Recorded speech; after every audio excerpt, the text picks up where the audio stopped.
Le Fils de Dieu a été manifeste afin de détruire les œuvres du diable. 1 Jean 3,8. Il a effacé nos dettes en les attachant à la croix et en donnant son corps. Il s'affranchit des principautés et des puissances. Il les a exposés au mépris en sa propre personne. Colossiens 2,15. Ces passages nous révèlent un nouvel aspect du sacrifice de Christ. Par sa mort, il a dépouillé les principautés et les puissances qu'il a exposées en spectacle, en triomphant d'elles. Il s'agit des principautés et puissances décrites dans Éphésiens 6,12 comme gouverneurs de ce monde de ténèbres, esprits mauvais ou légions d'esprits mauvais dans les lieux célestes.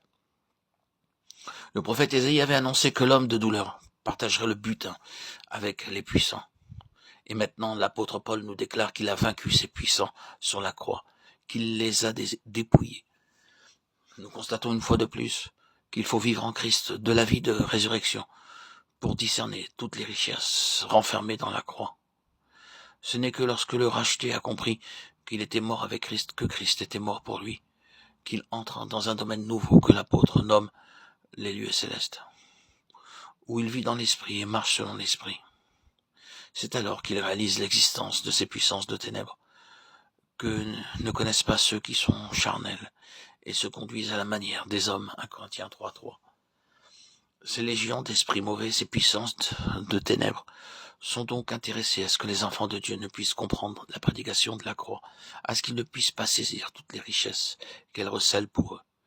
Elles sont intéressées à ce que les rachetés ne pénètrent jamais dans ces régions spirituelles où les yeux s'ouvrent sur toutes les séductions de l'adversaire, où l'on découvre que ce n'est pas contre la chair et le sang qu'il faut combattre, mais contre les légions d'esprits mauvais. Éphésiens 6,12. C'est pourquoi le grand ennemi des âmes s'attaque sans relâche à la prédication de la croix. Il mobilise toutes les puissances de l'enfer pour empêcher le racheté de comprendre l'étendue de la victoire du calvaire sur lui et ses légions.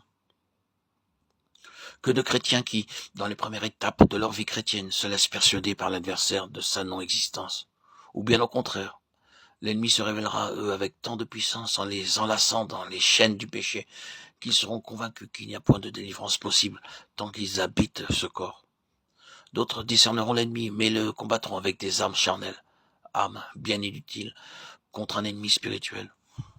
D'autres, remplis des meilleures intentions, travailleront à la conversion des foules, s'appuyant sur des moyens humains qu'ils s'imagineront appropriés à leur siècle.